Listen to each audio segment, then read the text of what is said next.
దేవుని నామమున మీకందరికీ వందనములు. అపోస్తలుడైనటువంటి పౌలు గలతీయులకు రాసినటువంటి పత్రిక 5వ అధ్యాయము 13వ వచనం చదువుకుందాం. అపోస్తలుడైనటువంటి పౌలు గలతీయులకు రాసినటువంటి పత్రిక 5వ అధ్యాయము 13వ వచనం. సహోదరులారా, మీరు స్వతంత్రులుగా ఉండుటకు పిలువబడితిరి. అయితే ఒక మాట, ఆ స్వాతంత్ర్యమును శారీరక క్రియలకు హేతువు చేసుకొనక ప్రేమ కలిగిన వారై ఒకనికొకడు దాసులయ్యుండుడి. చాలమ్మా, చిన్న ప్రార్థన చేసుకుందాం. దయగల తండ్రి, కృపగల ప్రభువా నాయన, ఈ ఆరోగ్యకరమైనటువంటి ఉదయకాల సమయంలో నీ మందిర ఆవరణంలో మేము చేరి తండ్రి, ఈ మే మాసంలో తండ్రి చివరి దినములో నాయన మీరు మమ్మల్ని మీ రెక్కల నీడలో మీరు మమ్మల్ని ఇప్పటి వరకు కాచి ఉంచినందుకు నీకు కృతజ్ఞతాస్తుతులు చెల్లిస్తూ ఉన్నాం. ఈ ఆల్ నైట్ ప్రేయర్లో తండ్రి నీ వాక్యము మేము ధ్యానించబోతూ ఉండగా నిలబడి నీ వాక్యం ప్రకటిస్తున్నటువంటి నేను వట్టివాణ్ణి మట్టివాణ్ణి మానవ మాతృని తండ్రి, నీ నోటి బూరగా మీరు నన్ను వాడుకోమని వేడుకుంటున్నాము తండ్రి నాయన.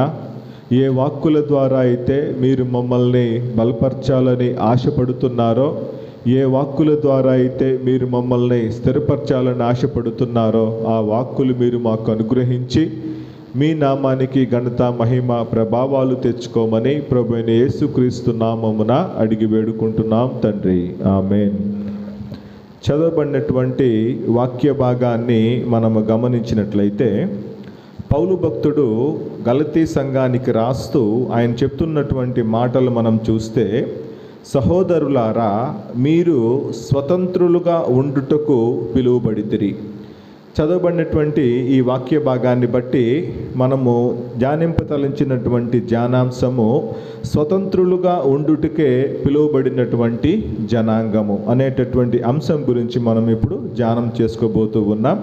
మనం చూసినట్లయితే ఇక్కడ పౌలు భక్తుడు స్వాతంత్ర్యం గురించి ఆయన మాట్లాడుతూ చాలా గొప్ప విషయాలు ఆయన చెప్పుకుంటూ వస్తూ ఉన్నాడు.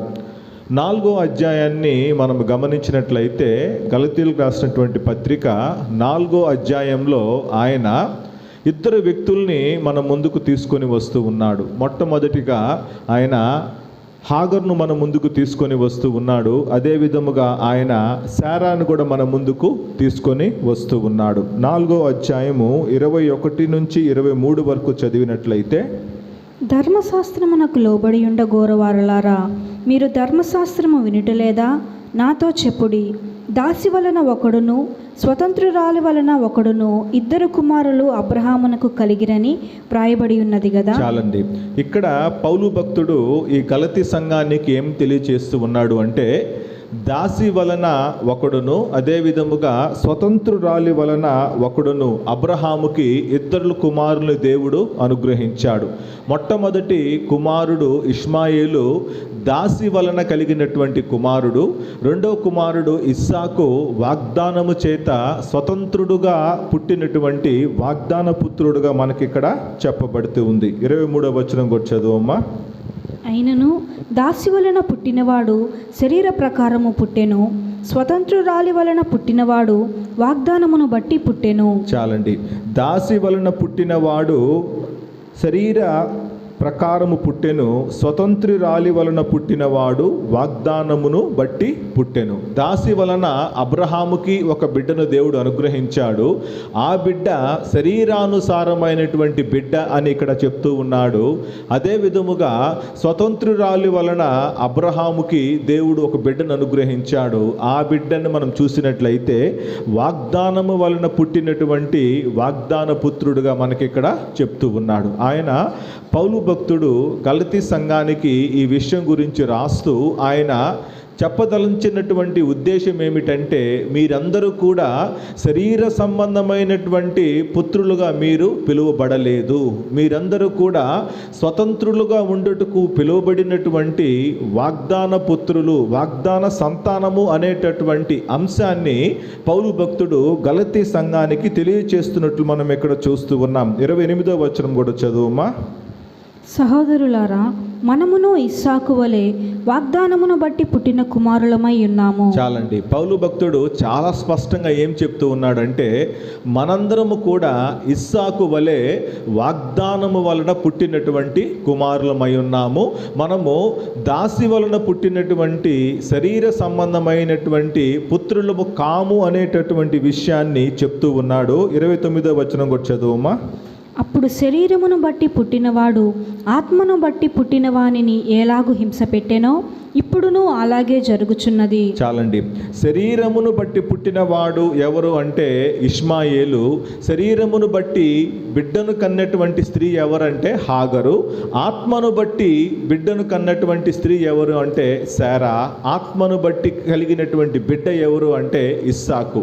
ఆ కాలంలోనే మనం గమనించినట్లయితే ఎప్పుడైతే హాగరుని దేవుడు ఆశీర్వదించి హాగరుకు దేవుడు గర్భఫలాన్ని అనుగ్రహించాడో వెంటనే హాగరు ఏం చేయడం ప్రారంభించిందంటే, తన యజమానురాలైనటువంటి శారమ్మ హాగరు దృష్టికి నీచురాలుగా అనిపించినట్లు మనం ఇక్కడ చూస్తూ ఉన్నాం. అంటే స్వతంత్రానికి ఉన్నటువంటి అనుబంధాన్ని గురించి ఇక్కడ పౌలు భక్తుడు మాట్లాడుతూ, శరీర సంబంధమైనటువంటి మనుషులు ఎప్పుడు కూడా దేవుడిచ్చేటటువంటి స్వాతంత్రాన్ని వాళ్ళు పరిపూర్ణంగా వాళ్ళు దాన్ని వినియోగించుకోలేరు అనేటటువంటి విషయాన్ని మనం ఇక్కడ చూస్తూ ఉన్నాం. ఎక్కడో ఉన్నటువంటి దాసిగా ఉన్నటువంటి హాగర్ని దేవుడు తీసుకొని వచ్చి ఒక స్వతంత్రమైనటువంటి జనాంగముగా చేయాలని దేవుడు ఆశపడినప్పుడు ఆ స్వాతంత్రాన్ని సరైన రీతిలో హాగరు వాడుకోవట్లేదనేటటువంటి విషయాన్ని మనం ఇక్కడ చూస్తూ ఉన్నాం.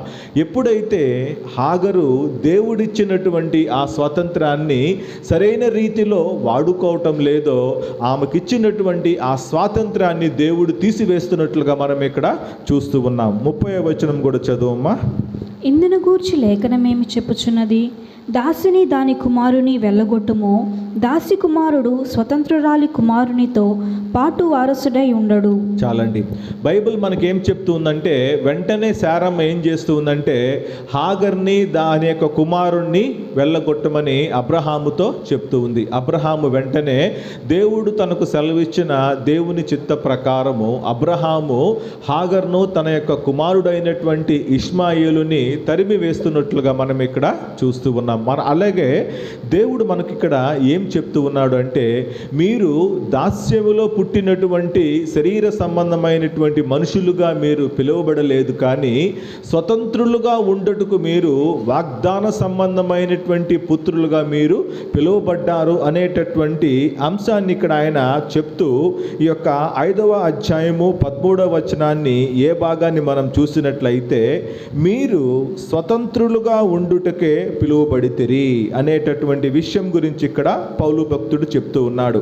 స్వాతంత్రం అంటే మనందరికీ కూడా చాలా ఇష్టం. ఎందుకంటే ఎవ్వరు కూడా ఒకరి కింద పని చేయాలన్నా, ఒకరికి మనము జవాబుదారీగా ఉండాలంటే ఎవరికి కూడా ఇష్టం ఉండదు. ఎందుకంటే మన జీవితంలో ప్రతి ఒక్క స్టేజ్ని మనము జాగ్రత్తగా గమనించినట్లయితే, చిన్న పిల్లలుగా ఉన్నప్పటి నుంచి కూడా ప్రతి ఒక్కరు కూడా స్వాతంత్రాన్ని కోరుకుంటూ ఉంటారు. ఎందుకంటే వాళ్ళ ఇష్ట ప్రకారమైనటువంటి పనులు చేసినప్పటికీ కూడా తల్లిదండ్రులు వాళ్ళని ఏమీ అనకూడదు అనుకుంటూ ఉంటాము. చదువుకునేటటువంటి పిల్లలైతే వాళ్ళు ఎగ్జామ్స్ రాసేటప్పుడు కానీ, లేకపోతే వాళ్ళు హోంవర్క్స్ చేయనప్పుడు కానీ టీచర్లు ఎవరు కూడా వాళ్ళని దండించకుండా ఫ్రీగా వాళ్ళని వదిలిపెట్టాలని ఆశపడుతూ ఉంటాము. యవనస్తులైతే వాళ్ళకి ఇష్టానుసారమైనటువంటి జీవితాన్ని వాళ్ళు జీవించడానికి వాళ్ళు ఇష్టపడుతూ ఉంటారు. వివాహాలు అయినటువంటి వాళ్ళైతే వాళ్ళ వాళ్ళ బిడ్డల విషయంలో కానీ వాళ్ళు చేసేటటువంటి పనుల విషయంలో ఎవ్వరు కూడా వాళ్ళని క్వశ్చన్ చేయకూడదు, వాళ్ళకి చాలా స్వాతంత్రం కావాలి అనేటటువంటి ఆలోచనతో ప్రతి ఒక్కరం కూడా ఈ భూమి మీద మనము జీవిస్తూ ఉంటాం. ఇలాంటి సందర్భాల్లో మన యొక్క స్వాతంత్రాన్ని మనము గమనించినప్పుడు స్వతంత్రులు కాని వారందరూ కూడా దాస్యపు కాడి కింద ఉన్నారు అనేటటువంటి విషయాన్ని ఇక్కడ పౌలు భక్తుడు జ్ఞాపకం చేస్తూ ఉన్నాడు. మనం చూసినట్లయితే 1 పేతురు రాసినటువంటి పత్రిక 2వ అధ్యాయము 16వ వచనంలో పేతురు భక్తుడు ఒక మాట చెప్తూ ఉన్నాడు. 1 పేతురు రాసినటువంటి పత్రిక 2వ అధ్యాయము 16వ వచనం. స్వతంత్రులై ఉండియు దుష్టత్వమును కప్పిపెట్టుటకు మీ స్వాతంత్రమును వినియోగపరచక దేవునికి దాసులమని లోబడియుండుడి. చాలండి. ఇక్కడ మనం చూసినట్లయితే పేతురు భక్తుడు ఏమని చెప్తూ ఉన్నాడు అంటే, స్వతంత్రులై ఉండి మీరు ఏం చేయమంటున్నాడు మనం చూస్తూ ఉన్నాం కదా. చాలా సందర్భాల్లో దేవుడిచ్చినటువంటి స్వతంత్రాన్ని దుష్టత్వమును కప్పిపెట్టుకు మీ స్వాతంత్రమును వినియోగపరచక, దుష్టత్వమును కప్పిపెట్టడానికంటే ఒక వ్యక్తి జీవితాన్ని మనం గమనించినప్పుడు దేవుడు ఆ వ్యక్తి జీవితంలో స్వాతంత్రాన్ని ఇచ్చినప్పుడు చాలా సందర్భాల్లో మనుషులుగా మనకున్నటువంటి బలహీనత ఏమిటంటే ఆ స్వాతంత్ర్యాన్ని మన ఇష్ట ప్రకారంగా వాడుకోవడానికి మనందరం కూడా ఇష్టపడతాం. ఆ స్వాతంత్రాన్ని మనము వాడుకునేటటువంటి సందర్భంలో దేవునికి ఇష్టమైనటువంటి రీతిలో మనము దాన్ని వాడుకుంటున్నామా లేదా అనేటటువంటి అంశాన్ని చాలాసార్లు మనము మర్చిపోతూ ఉంటాం. అదే విషయాన్ని ఇక్కడ పేతురు భక్తుడు జ్ఞాపకం చేస్తూ ఏమంటున్నాడంటే, స్వతంత్రులై ఉండియు దుష్టత్వమును కప్పిపెట్టుటకు మీ స్వాతంత్రమును వినియోగపరచక దేవునికి దాసులమని లోబడి ఉండుడి. దుష్టత్వాన్ని కప్పిపెట్టుకోవడానికి దేవుడు మన జీవితాల్లో ఇచ్చినటువంటి స్వాతంత్రాన్ని మనం ఎప్పుడు కూడా మనము వాడుకోకూడదు అనేటటువంటి విషయాన్ని పేతురు భక్తుడు ఇక్కడ జ్ఞాపకం చేస్తూ ఉన్నాడు. మనం చూసినట్లయితే చాలా సందర్భాల్లో దేవుడు మన జీవితాల్లో అనుమతించినటువంటి స్వాతంత్ర్యాన్ని మనము దేవునికి ఇష్టము లేనటువంటి పనుల కొరకు మనము వినియోగిస్తూ ఉంటాం. ఎందుకంటే దేవుడు ప్రత్యక్షంగా మన ముందుకొచ్చి నిలబడుకొని నువ్వు చేసేటటువంటి పని తప్పు కాబట్టి నేను శిక్షించబోతున్నాను అనేటటువంటి మాట ఎప్పుడు కూడా దేవుడు మన ముందు ప్రత్యక్షంగా వచ్చి దేవుడు మనతో మాట్లాడాడు. కాబట్టి మనము ఆ దుష్టత్వాన్ని కప్పిపుచ్చుకోవడానికి మనము చేసినటువంటి పొరపాటుల్ని మనము కప్పిపుచ్చుకోవడానికి చాలాసార్లు ఈ స్వాతంత్రాన్ని మనము వాడుకుంటున్నాం అనేటటువంటి విషయాన్ని పేతురు భక్తుడు ఇక్కడ జ్ఞాపకం చేస్తూ ఉన్నాడు.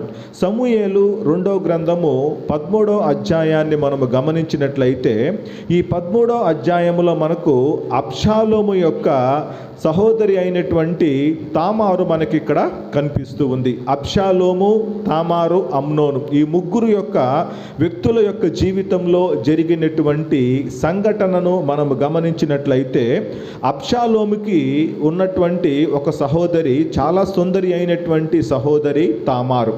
ఈ తామారుని అబ్షాలోము యొక్క అన్న అయినటువంటి అమ్నోను మోహిస్తున్నట్లుగా మనం ఇక్కడ చూస్తూ ఉన్నాం. ఇద్దరు కూడా రాజకుమారులు. అమ్నోను దావీదు యొక్క మొదటి కుమారుడు, అబ్షాలోము దావీదు యొక్క 3వ కుమారుడు. వీళ్ళిద్దరూ కూడా రాజకుమారులుగా ఉంటూ ఉన్నారు. వాళ్ళకి ఇష్టం వచ్చినటువంటి పనులు చేసేటటువంటి స్వాతంత్ర్యం దేవుడు వాళ్ళ జీవితాల్లో వాళ్ళకి అనుగ్రహించాడు. ఇష్ట ప్రకారము వాళ్ళు జీవించేటటువంటి క్రమములో వాళ్ళ జీవితములో దుష్టత్వానికి వాళ్ళు అనుమతించినట్లుగా మనం ఇక్కడ చూస్తూ ఉన్నాం. మనం చూసినట్లయితే సమూయేలు 2వ గ్రంథము 13వ అధ్యాయము 14-15 వచనాలు చదువుకుందాం. అతడు నన్ను నీకియ్యకపోడు అని చెప్పినను అతడు ఆమె మాట వినక ఆమెను బలవంతము చేసి అవమానపరిచి ఆమెతో శయనించెను. అమ్నోను ఇలాగు చేసిన తరువాత ఆమె ఎడల అత్యధికమైన ద్వేషము పుట్టి అది వరకు ఆమెను ప్రేమించినంత కంటే అతడు మరి ఎక్కువగా ఆమెను ద్వేషించి లేచి పొమ్మని ఆమెతో చెప్పగా, చాలండి.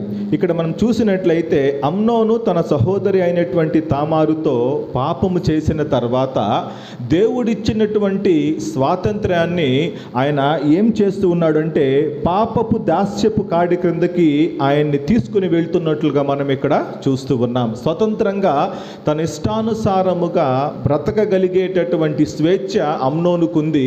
తండ్రి అయినటువంటి దావీదును అడుగుతూ ఉన్నాడు, తామారును పంపించి తనకు భోజనం చేసి పెట్టమని. పంపిస్తూ వచ్చినటువంటి తామారుతో అతను పాపము చేస్తూ ఉన్నాడు.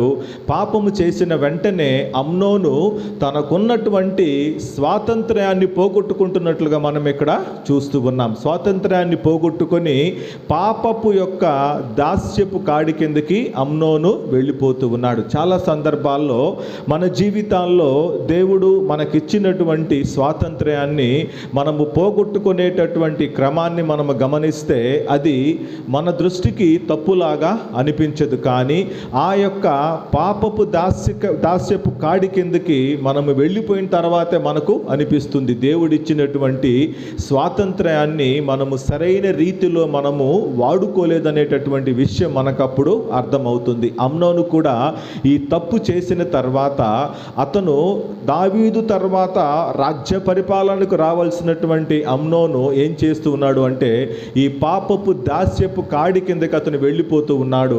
దేవుడిచ్చినటువంటి స్వతంత్రాన్ని ఆయన పోగొట్టుకుంటున్నట్లుగా మనం ఇక్కడ చూస్తూ ఉన్నాం. అమ్నోను పాపపు దాస్యపు కాడి కిందకి వెళ్ళిపోతే అబ్షాలోము విషయాన్ని మనం గమనిస్తే మనం చూసినట్లయితే 22వ వచనం చదువమ్మా.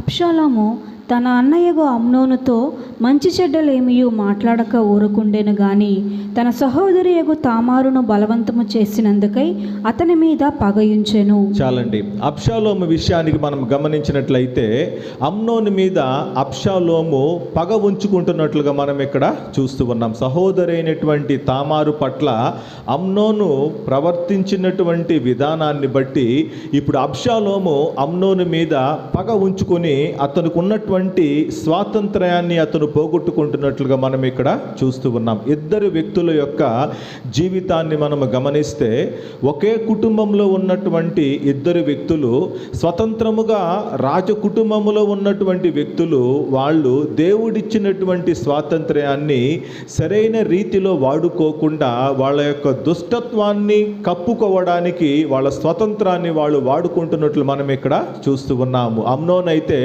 పాపపు దాస్యపు కాడి కిందకి వెళ్ళిపోతూ ఉన్నాడు.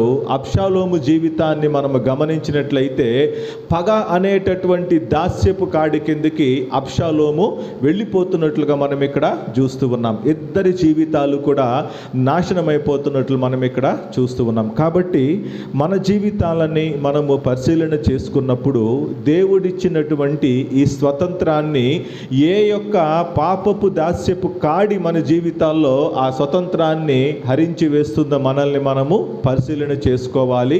ఏ శరీర కార్యాలు దేవుడిచ్చినటువంటి స్వతంత్రాన్ని మన జీవితంలో నుంచి దొంగిలిస్తున్నాయో అనేటటువంటి విషయాన్ని మనము జాగ్రత్తగా పరిశీలన చేసుకోవాలి. ఎందుకంటే ఆయన బిడ్డలుగా మనము ఈ భూమి మీద జీవించేటప్పుడు అపవాది అయినటువంటి సాతాను అనుక్షణము మనము ఎక్కడ ఏ బలహీనతలో మనము చిక్కుకుంటామా అని ఎదురు చూస్తూ ఉంటాడు. మనమైతే ఆ విషయాన్ని చాలా సందర్భాల్లో మనము గ్రహించకుండా అపవాది యొక్క దాస్యపు కాడి కిందకు మనము వెళ్ళిపోయేటటువంటి పరిస్థితులు మన జీవితాల్లో ఎదురవుతూ ఉన్నాయి. అదే విధంగా ఇక్కడ మనం చూస్తూ ఉన్నాం కదా, అబ్షాలోము అమ్నోను ఇద్దరు కూడా వాళ్ళకు ఉన్నటువంటి స్వాతంత్రాన్ని బట్టి వాళ్ళ ఇష్టానుసారముగా ఎప్పుడైతే వాళ్ళు జీవించడం ప్రారంభించారో దేవుడు వాళ్ళని దాస్యపు కాడి కిందకి తీసుకుని వెళ్తున్నట్లుగా మనం ఇక్కడ చూస్తూ ఉన్నాం. కాబట్టి పౌలు భక్తుడు గలతీ సంఘానికి చెప్తున్నటువంటి మొట్టమొదటి మాట, మీరు స్వతంత్రులుగా ఉండుటకే మీరు పిలువబడ్డారు, కానీ దేవుడిచ్చినటువంటి స్వాతంత్ర్యాన్ని మీరు ఎలా వాడుకుంటున్నారు అనే విషయాన్ని మీరు ఎప్పుడు కూడా పరిశీలన చేసుకుంటూ ఉండాలి. మన వ్యక్తిగత జీవితంలో దేవుడిచ్చినటువంటి స్వాతంత్ర్యాన్ని ఎలా మనము వినియోగించుకుంటున్నాము అన్న విషయాన్ని మనము పరిశీలన చేసుకున్నట్లయితే సరైన రీతిలో మన స్వాతంత్ర్యాన్ని మనము వాడుకోనప్పుడు దుష్టత్వాన్ని కప్పుకునేటటువంటి పరిస్థితులు మన జీవితంలో ఎదురవుతాయి అనేటటువంటి విషయాన్ని మనం ఇక్కడ చూస్తూ ఉన్నాం. రెండో విషయాన్ని మనం గమనించినట్లయితే గలతీయులకు రాసినటువంటి పత్రిక 5వ అధ్యాయము 13వ వచనము బి భాగం చదువుకున్నట్లయితే, ప్రేమ కలిగిన వారై ఒకనికొకడు దాసులై ఉండుడి. అది కాదు, బి భాగం. అయితే ఒక మాట, చదువుమ్మా. ఆ స్వాతంత్రమును శారీరక క్రియలకు హేతువు చేసుకొనక. చాలమ్మా. ఇక్కడ దేవుడు ఏమంటున్నాడు అంటే, పౌలు భక్తుడు ఏమంటున్నాడంటే, దేవుడు మిమ్మల్ని స్వతంత్రులుగా ఉండడానికే పిలిచాడు, బాగానే ఉంది. అయితే ఆ స్వాతంత్రమును మనము దేని కొరకు వాడుకోకూడదంటే శారీరక కార్యములు చేయడానికి మనము వాడుకోకూడదు. హేతువు చేసుకొనక అంటే దేవుడిచ్చినటువంటి స్వాతంత్ర్యాన్ని మన జీవితాల్లో మన ఇష్టానుసారముగా మనము వాడుకోకూడదు, మన శరీర కార్యాలని మనము హేతువు చేసుకోకూడదు అనేటటువంటి విషయం గురించి ఇక్కడ పౌలు భక్తుడు మాట్లాడుతూ ఉన్నాడు. ఇదే అధ్యాయము 5వ అధ్యాయము 19వ వచనంలో 16 శరీర కార్యాల గురించి పౌలు భక్తుడు ఇక్కడ చెప్తూ ఉన్నాడు. మొత్తము ఒక మనిషి జీవితంలో దేవునికి ఇష్టములైనటువంటి కార్యాలు, దేవునికి అయిష్టమైనటువంటి కార్యాలు ఈ యొక్క 19వ వచనం నుంచి మనం చూస్తూ ఉన్నాం. మనం చూసినట్లయితే 19వ వచనం చదువుమా. శరీర కార్యములు స్పష్టమై ఉన్నవి, అవేవనగా జారత్వము, అపవిత్రత, కాముకత్వము, విగ్రహారాధన, అభిచారము, ద్వేషములు, కలహము, మత్సరములు, క్రోధములు, కక్షలు, భేదములు, విమతములు, అసూయలు, మత్తతులు, అల్లరితో కూడిన ఆటపాటలు మొదలైనవి. చాలమ్మా. ఈ చెప్పబడినటువంటి శరీర కార్యాల్లో మొదటి 3 మనము గమనించినట్లయితే అవేవనగా జారత్వము, అపవిత్రత, కాముకత్వము. ఈ యొక్క 3 శరీర కార్యాలను మనం గమనించినట్లయితే చాలా సందర్భాల్లో సాతాను మనల్ని చాలా సులువుగా మనల్ని చిక్కించుకోవడానికి వాడేటటువంటి శరీర కార్యం గురించి ఇక్కడ మనము చూస్తూ ఉన్నాం. ఎందుకంటే దేవుడిచ్చినటువంటి స్వతంత్రాన్ని మనము సరైన రీతిలో మన యొక్క ఆత్మీయ జీవితాల్లో వాడుకోవాలి అంటే ఎప్పుడు కూడా ఆ స్వతంత్రాన్ని మనము ఈ శరీర క్రియలకు మనము హేతువులుగా చేసుకోకూడదు. ఈ శరీర క్రియలు మన జీవితంలో ప్రవేశించడానికి ఈ స్వతంత్రాన్ని మనం ఒక మార్గముగా వాడుకోకూడదు అనేటటువంటి విషయాన్ని ఇక్కడ పౌలు భక్తుడు చెప్తూ ఉన్నాడు. మత్తయి సువార్త 5వ అధ్యాయము 27-28 వచనంలో యేసుక్రీస్తు ఒక మాట చెప్తూ ఉన్నాడు. మత్తయి సువార్త 5వ అధ్యాయము 27-28. వ్యభిచారము చేయవద్దని చెప్పబడిన మాట మీరు విన్నారు కదా. నేను మీతో చెప్పున్నదేమనగా, ఒక స్త్రీని మోహపు చూపుతో చూచు ప్రతివాడు అప్పుడే తన హృదయమందు ఆమెతో వ్యభిచారము చేసిన వాడగును. చాలండి. యేసుక్రీస్తు చెప్తున్నటువంటి మాటలు మనం గమనిస్తే ఆయన కేవలం ఇక్కడ పాపం గురించి మాట్లాడుతూ ఉన్నాడు. ఒక స్త్రీని మనము మోహము చూపుతో చూస్తే మనము వెంటనే మనము పాపము చేసిన వారితో సమానము అనేటటువంటి మాట ఇక్కడ ఆయన చెప్పడం మనం చూస్తూ ఉన్నాం. కేవలము ఒక స్త్రీని మనము మోహము చూపుతో చూడడమే కాదు, కానీ ఈ లోక సంబంధమైనటువంటి అనేక విషయాల్ని మనము మోహపు చూపుతో చూస్తూ ఉంటాం. అంటే దేవుని కంటే కూడా మన జీవితాల్లో అనేక శరీర కార్యాలకు మనము ప్రాముఖ్యతనిస్తూ ఉంటాం. దేవుని పక్కన పెట్టేసి దేవుడి కంటే కూడా అనేక విషయాలకి మన జీవితాల్లో ఎక్కువ మనము ఇంపార్టెన్స్ ఇస్తూ ఉంటాం, ఎక్కువ ప్రాముఖ్యతను మనము ఇస్తూ ఉంటాం. అలా మనము దేవుని కంటే దేనికి ఎక్కువగా మనము ప్రాముఖ్యత ఇస్తామో అది మన జీవితంలో మన యొక్క స్వతంత్రాన్ని హరించి వేసేటటువంటిదిగా ఉంటుంది అనేటటువంటి విషయం గురించి ఇక్కడ యేసుక్రీస్తు మాట్లాడుతూ ఉన్నాడు. కాబట్టి మనం చూస్తున్నాం కదా, ఆయన ఇచ్చినటువంటి స్వాతంత్రము మనకు శరీర కార్యాలకి హేతువు కాకూడదు అని పౌలు భక్తుడు కోరుకుంటూ ఉన్నాడు. అదే మాటను యేసుక్రీస్తు కూడా మనతో మాట్లాడుతూ ఉన్నాడు. మీలో ఉన్నటువంటి శరీర కార్యాలు మీ యొక్క ఆత్మీయ జీవితానికి ఆటంకంగా ఉండకూడదు అనేటటువంటి మాటను ఆయన ఇక్కడ సెలవిస్తూ ఉన్నాడు. మనం చూసినట్లయితే ఇశ్రాయేలీయులు వాళ్ళు ఐగుప్తు బానిసత్వము నుంచి పాలు తేనెలు ప్రవహించేటటువంటి కనాను దేశానికి వెళ్ళేటటువంటి క్రమంలో సంఖ్యాకాండము 25వ అధ్యాయము 9వ వచనాన్ని మనం చూసినట్లయితే సంఖ్యాకాండము 25వ అధ్యాయము 9వ వచనం. 24,000 మంది ఆ తెగులు చేత చనిపోయిరి. చాలండి. ఇశ్రాయేలీయులు అనేక సందర్భాల్లో దేవునికి వాళ్ళు తిరుగుబాటు చేస్తూ తమకిష్టానుసారముగా వాళ్ళు ప్రవర్తించిన ప్రతిసారి కూడా దేవుడు ఒక దెబ్బ కొట్టి తిరిగి ఆయన వైపు వాళ్ళని తిప్పుకుంటూ ఉన్నాడు. ఇక్కడ మనం చూసిన ఈ సందర్భాన్ని బట్టి చూస్తే 24,000 మందిని ఆ తెగులు చేత దేవుడు చంపినట్లుగా మనం ఇక్కడ చూస్తూ ఉన్నాం. ఏ కారణము చేత తెగులు వారి యొక్క జీవితాలకు తెగులు వచ్చింది, ఎందుకు వాళ్ళు చనిపోవలసి వచ్చింది అనేటటువంటి విషయాన్ని మనం గమనిస్తే 25వ అధ్యాయము మొదటి 3 వచనాలు మనం చూసినట్లయితే చదువుమ్మా. ఇశ్రాయేలీయులు షిత్తీములో దిగియుండగా ప్రజలు మోయాబరాండ్రతో వ్యభిచారము చేయసాగిరి. ఆ స్త్రీలు తమ దేవతల బలులుగా ప్రజలను పిలువగా వీరు భోజనము చేసి వారి దేవతలకు నమస్కరించిరి. అట్లు ఇశ్రాయేలీయులు బయల్పయోరుతో కలుసుకునినందున వారి మీద యెహోవా కోపము రగులుకొనెను. చాలండి. యెహోవా దేవుడు ఆయన ఇశ్రాయేలీయులకి ఆయన ఇచ్చినటువంటి అనేకమైనటువంటి నిబంధనలు మనం గమనించినట్లయితే, మిమ్మల్ని నేను స్వతంత్రులుగా నేను మిమ్మల్ని చేస్తాను, మీ బానిసత్వపు కాడి నుంచి నేను మిమ్మల్ని విడిపిస్తాను, పాలు తేనెలు ప్రవహించేటటువంటి దేశానికి నేను మిమ్మల్ని తీసుకుని వెళ్తాను. అయినప్పటికీ కూడా మీరు నా కట్టడలకు లోబడి మీరు జీవించాలి, నా విధులను మీరు అనుసరించాలి, ఎట్టు పరిస్థితుల్లో కూడా అన్యులతో మీరు సాంగత్యము చేయకూడదు అనేటటువంటి మాట దేవుడు వాళ్ళకి సెలవిచ్చాడు. ఈ మాటను వాళ్ళు మీరి మోయాబు స్త్రీలతో వాళ్ళు వ్యభిచారం చేస్తూ ఉన్నారు. అంత మాత్రమే కాకుండా వాళ్ళ యొక్క దేవతలతో పాటు వీళ్ళు దేవతల్ని పెట్టినటువంటి భోజనం చేస్తూ దేవతల్ని పూజించడానికి వీళ్ళు సిద్ధపడుతున్నట్లుగా మనం ఇక్కడ చూస్తూ ఉన్నాము. దేవుడు వాళ్ళని స్వతంత్రులుగా చేయడానికి దేవుడైతే ఇష్టపడుతూ ఉన్నాడు, వీళ్ళైతే ఆ స్వతంత్రాన్ని తమ యొక్క శరీర కార్యాలు చేయడానికి హేతువుగా చేసుకుంటున్నట్లుగా మనం ఇక్కడ చూస్తూ ఉన్నాము. దేవుడిచ్చే స్వాతంత్రం చాలా సందర్భాల్లో చాలామంది జీవితాలను మనం గమనించినప్పుడు ఆయన ఇచ్చినటువంటి స్వాతంత్రాన్ని సరైన రీతిలో వాడుకోకుండా వాళ్ళ ఇష్టానుసారముగా వాళ్ళు వాడుకోవడానికి వాళ్ళు ఇష్టపడుతూ ఉంటారు. ఇదే విషయాన్ని మన పితరులైనటువంటి ఇశ్రాయేలీయులు కూడా చేస్తూ ఉన్నారు. దేవుడు వాళ్ళకి ఆయన పగలు మేఘస్తంభముగాను రాత్రి అగ్నిస్తంభముగా ఉండి దేవుడు వాళ్ళని నడిపించేటటువంటి క్రమములో దేవుని యొక్క స్వాతంత్ర్యాన్ని వాళ్ళు సరైన రీతిలో వాళ్ళు వినియోగించుకోవట్లేదని మనం ఇక్కడ చూస్తూ ఉన్నాం. ఎప్పుడైతే ఇశ్రాయేలీయులు షిత్తీములో దిగినప్పుడు వాళ్ళు ఎప్పుడైతే మోయాబు రాళ్లతో పాపము చేయడానికి మొదలు పెట్టారో దేవుని యొక్క కోపము వాళ్ళ మీద రగులుకుంటున్నట్లుగా మనం ఇక్కడ చూస్తూ ఉన్నాం.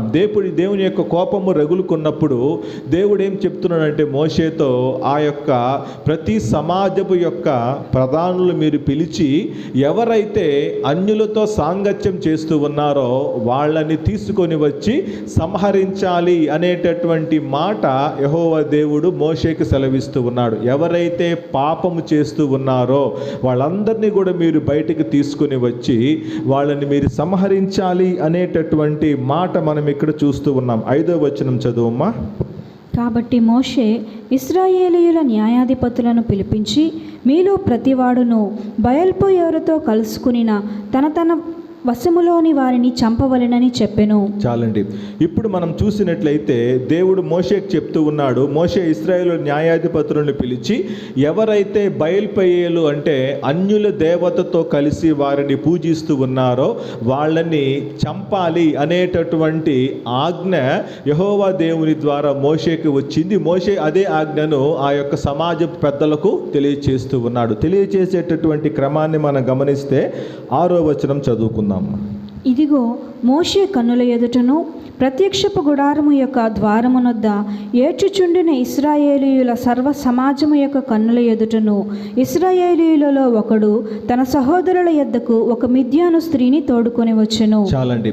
అక్కడ పరిస్థితిని మనం గమనించినట్లయితే పరిస్థితి చాలా దారుణంగా ఉంది. ఎందుకంటే దేవుడైనటువంటి యెహోవా మోషే ద్వారా ఆ యొక్క ప్రధానులకు ఏం సెలవిచ్చారంటే, ఎవరైతే అన్యుల్ని దేవతల్ని పూజిస్తూ ఉన్నారో వాళ్ళందరినీ మీరు బయటికి తీసుకొని వచ్చి ఇక్కడ మీరు వాళ్ళని సంహరించాలి అనేటటువంటి మాట దేవుడు చెప్పినప్పుడు ఆ సర్వ సమాజంలో ఉన్న వాళ్ళందరూ కూడా ఏం చేస్తూ ఉన్నారు అంటే, ప్రత్యక్షపు గుడారము యొక్క ద్వారమునొద్ద ఏడ్చుచుండిన ఇశ్రాయేలీయుల సర్వ సమాజము యొక్క కన్నుల ఎదుటను మోషే అక్కడ నిలబడుకొని ఉన్నాడు.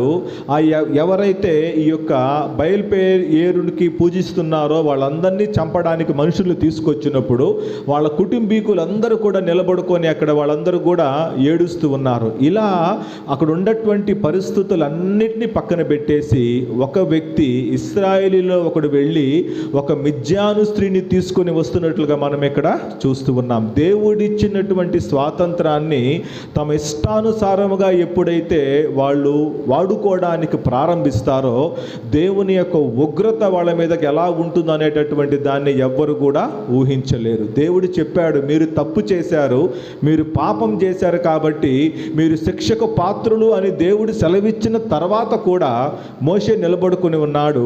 దేవుని యొక్క ప్రత్యక్షపు గుడారము ఎదుటనే ఒక ఇశ్రాయేలుడు వెళ్ళి ఒక మిద్యాను స్త్రీని తీసుకొని వచ్చి పాపము చేయడానికి గుడారంలోకి తీసుకుని వెళ్తున్నట్లుగా మనం ఇక్కడ చూస్తూ ఉన్నాం. మన జీవితాలను కూడా మనము పరిశీలించుకున్నట్లయితే దేవుడిచ్చినటువంటి స్వాతంత్ర్యము మన జీవితాల్లో ఎక్కడైనా పాపాన్ని తీసుకొని వచ్చి పెడుతుందో లేదో మనల్ని మనము జాగ్రత్తగా పరిశీలించుకోవాలి. ఎందుకంటే దేవుని యొక్క ఉగ్రత ప్రారంభమైన తర్వాత దాన్ని ఎవ్వరు కూడా తట్టుకోలేరు. ఈ వ్యక్తి ఎప్పుడైతే ఆ గుడారములోకి ఆ స్త్రీని తీసుకుని వెళ్ళాడో 7వ వచనం చదువమ్మా. యాజకుడైన అహరోను మనమడును ఎలియాజరు కుమారుడునైన ఫీనెహాసు అది చూచి సమాజము నుండి లేచి ఈటెను చేత పట్టుకుని పడక చోటికి ఆ ఇశ్రాయేలీయుని వెంబడి వెళ్ళి ఆ ఇద్దరిని అనగా ఆ ఇశ్రాయేలీయుని ఆ స్త్రీని కడుపులో గుండా దూసిపోవునట్లు పొడిచెను. అప్పుడు ఇశ్రాయేలీయులలో నుండి తెగులు నిలిచిపోయెను. చాలండి. ఈ యొక్క వ్యక్తిని మనం చూసినట్లయితే దేవుడిచ్చినటువంటి స్వాతంత్ర్యాన్ని తన యొక్క శరీర క్రియలకు హేతువుగా చేసుకున్నాడు కాబట్టి అతను శిక్షను అనుభవిస్తూ ఉన్నాడు. ఎప్పుడైతే ఈ యొక్క యాజకుడును అహరోను మనముడును ఎలియాజరు కుమారుడైన ఫీనెహాసు అది చూసి దాన్ని తట్టుకోలేకపోతూ ఉన్నాడు. సర్వ సమాజము మోషే వాళ్ళ కుటుంబాలన్నీ కూడా ప్రత్యక్షపు గుడారము దగ్గర రోధిస్తూ ఉంటే తనకు దేవుడిచ్చినటువంటి స్వాతంత్ర్యాన్ని ఇష్ట ప్రకారం వాడుకోవడానికి వ్యక్తి సిద్ధపడుతున్నప్పుడు దేవుని యొక్క ఉగ్రత ఆ వ్యక్తి మీదకి వస్తూ ఉంది. ఫీనెహాసు ఆ వ్యక్తిని ఆ వ్యక్తితో పాటు ఉన్నటువంటి స్త్రీని ఇద్దరిని కూడా ఈటతో అక్కడే పొడిచి చంపుతున్నట్లుగా మనం ఇక్కడ చూస్తూ ఉన్నాము. ఈ యొక్క ఇందాక పౌలు భక్తుడు చెప్పినట్లు దేవుడిచ్చినటువంటి స్వాతంత్ర్యాన్ని మీ శరీర క్రియలకు మీరు హేతువు చేసుకోకూడదని చెప్పాడు. ఈ వ్యక్తి అయితే సర్వ సమాజము చూస్తున్నప్పుడే దేవుడిచ్చినటువంటి స్వాతంత్ర్యాన్ని తన యొక్క శరీర క్రియలకు హేతువు చేసుకుంటున్నట్లు మనం ఇక్కడ చూస్తూ ఉన్నాం. కారణం ఏమిటంటే దేవుడు వీళ్ళు అన్యులతో సాంగత్యం చేసినప్పుడు అన్యుల దేవతల్ని పూజించిన చాలా కాలం వరకు దేవుడు వాళ్ళని శిక్షించలేదు. తప్పు తెలుసుకొని తిరిగి వస్తారు కదా అనేటటువంటి ఆలోచనలతో దేవుడు ఉన్నప్పుడు ఈ వ్యక్తి ఎలాంటి ఆలోచనలోకి వెళ్ళిపోయాడు అంటే, దేవుడు ఇంకా మనల్ని పట్టించుకోవటం లేదు కదా, తెగులు వచ్చింది, అనేక మంది 24,000 మంది చనిపోయారు అనేటటువంటి మాట తెలిసి కూడా ఈ వ్యక్తి ఏం చేస్తూ ఉన్నాడు అంటే ఆ దేవుడిచ్చినటువంటి స్వాతంత్రాన్ని తన యొక్క శరీర క్రియలకు హేతువు చేసుకున్నాడు. కాబట్టి దేవుని యొక్క ఉగ్రతకు ఇతరు పాత్రుడవుతున్నట్లుగా మనం ఇక్కడ చూస్తున్నాం.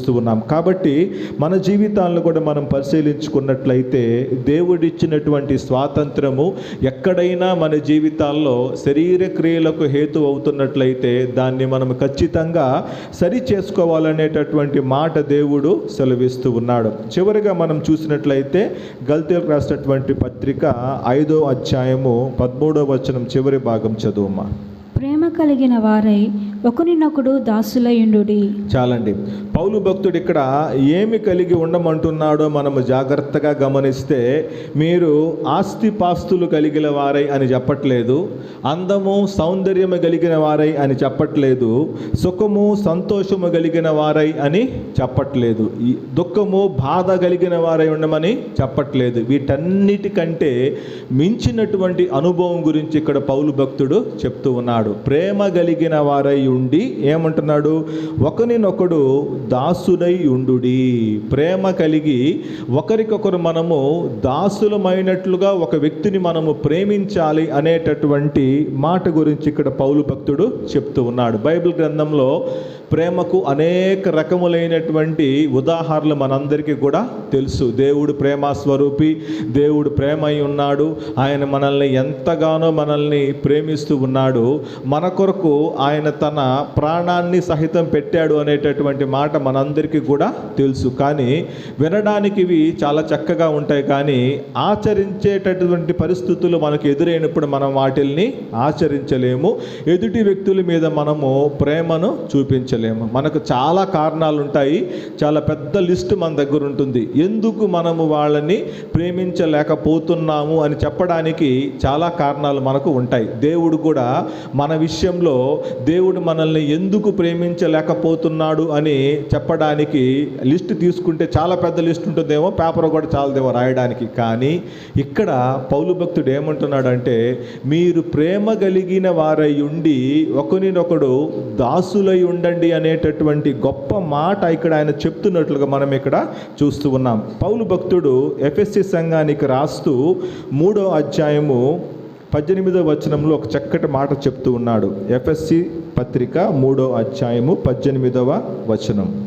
మీరు అంతరంగ పురుషుని యందు శక్తి కలిగి ఆయన ఆత్మ వలన బలపరచబడినట్లుగాను, క్రీస్తు మీ హృదయములలో విశ్వాసము ద్వారా నివసించినట్లుగాను తన మహిమైశ్వర్యము చొప్పున మీకు దయచేయవలననియు, మీరు దేవుని సంపూర్ణత యందు పూర్ణులగునట్లుగా ప్రేమయందు వేరుపారి స్థిరపడి సమస్త పరిశుద్ధులతో కూడా దాని వెడల్పు, పొడగు, లోతు, ఎత్తు ఎంతో గ్రహించుకొనుటకును, జ్ఞానమునకు మించిన క్రీస్తు ప్రేమను తెలుసుకొనుటకును తగిన శక్తి గలవారు కావాలననియు ప్రార్థించుచున్నాను. చాలమ్మా.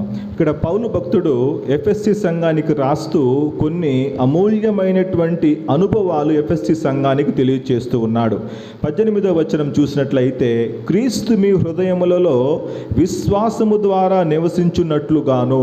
దేవుడు మన హృదయాల్లో విశ్వాసము ద్వారా నిలిచి ఉండాలి అంటే మనలో ప్రేమ ఉండాలి.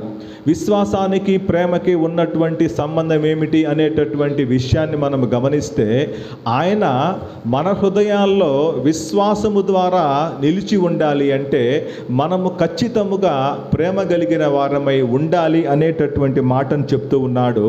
రెండవదిగా చూసినట్లయితే, తన మహిమైశ్వర్యము చొప్పున మీకు దయచేయవలనని. ఆయన దేవుడు తన యొక్క మహిమైశ్వర్యము చొప్పున ఆశీర్వాదాలు మనకు దయచేయాలి అని ప్రతి ఒక్కరము కూడా ఆశపడతాం. ఎందుకంటే ఆయన సర్వశక్తి కలిగినటువంటి దేవుడు, ఆయన మహిమాన్వితమైనటువంటి దేవుడు. కాబట్టి ఆయన మహిమైశ్వర్యము మనకు దయచేయాలని కోరుకునేటటువంటి ప్రతి ఒక్కరికి కూడా ఏమి కలిగి ఉండాలి అంటే మనము ప్రేమ కలిగి ఉండాలి అనేటటువంటి మాటను చెప్తూ ఉన్నాడు. అదే విధముగా మీరు దేవుని సంపూర్ణత యందు పరిపూర్ణలగునట్లుగా, దేవుని యొక్క సంపూర్ణతలో మనము పరిపూర్ణమైనటువంటి వ్యక్తులుగా మనము తీర్చిదిద్దబడాలి అంటే, పరిపూర్ణమైనటువంటి వ్యక్తులుగా మన యొక్క ఆత్మీయ జీవితాన్ని మనము కొనసాగించాలి అంటే మనకు ప్రాముఖ్యముగా మనకు అవసరమైనటువంటిది ప్రేమ. ఆ విషయాన్ని మనం ఎప్పుడు కూడా మర్చిపోకూడదు. మనము చేసేటటువంటి ఉపవాస ప్రార్థనలు కానీ,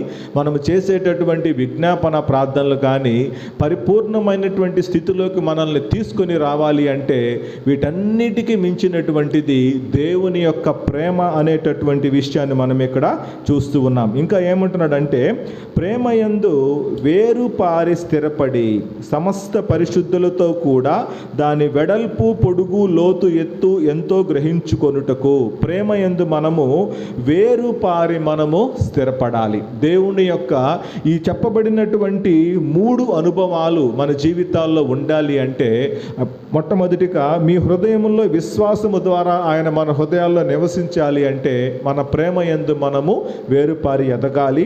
క్రీస్తు మీ హృదయముల్లో విశ్వాసము ద్వారా నివసించినట్లుగాను తన మహిమైశ్వర్యము చొప్పున మీకు దయచేయాలి అంటే మనము ప్రేమయందు వేరుపాడి మనము స్థిరపడాలి.